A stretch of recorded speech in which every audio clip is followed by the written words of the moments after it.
trái tim tổn thương biết bao lần, trong men say lòng còn vương lệ cứ rơi.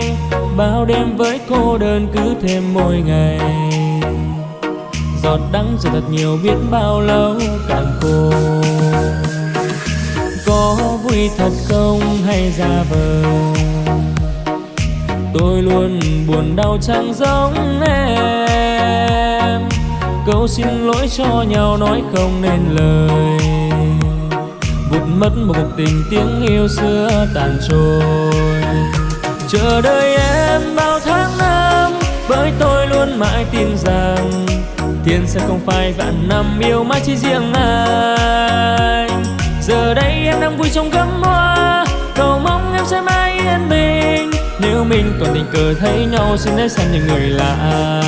Thuyền theo gió xa bờ rồi mênh mông, ngóng trong chi hỏi công. Nước mắt này chảy xuôi dòng nước tiễn em, thuyền êm ấm xuôi trèo thì quên đi tháng năm xưa hẹn thề. Duyên tình này nhờ gió mưa cuốn trôi thật xa, lời nguyện ước kiếp hồng trần thiên sơn. Chẳng phôi phai tình em thoáng qua mà đừng tin lời hứa gió bay. Đành quên mỗi tơ sầu vùi trôn đi, tháng năm bao mộng mơ hết thật rồi. Thuyền quá xa cánh hoa phai tàn, có vui thật không hay giả vờ,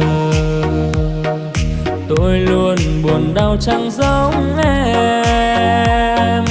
Câu xin lỗi cho nhau nói không nên lời, vụt mất một cuộc tình tiếng yêu xưa tàn trôi. Chờ đợi em bao tháng năm, bởi tôi luôn mãi tin rằng thiên sẽ không phai vạn năm yêu mãi chỉ riêng anh. Giờ đây em đang vui trong gấm hoa, cầu mong em sẽ mãi yên bình. Nếu mình còn tình cờ thấy nhau xin hãy xem như người lạ. Chờ đợi em bao tháng năm, bởi tôi luôn mãi tin rằng thiên sẽ không phai vạn năm yêu mãi chỉ riêng anh. Giờ đây em đang vui trong gấm hoa, cầu mong em sẽ mãi yên bình. Nếu mình còn tình cờ thấy nhau xin hãy xem như người lạ.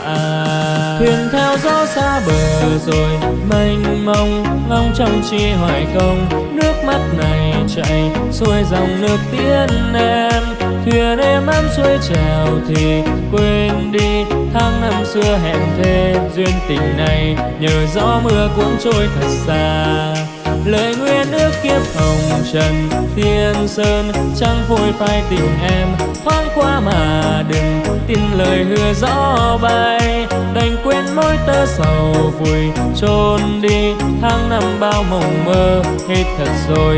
Thuyền quá xa cánh hoa phai tàn.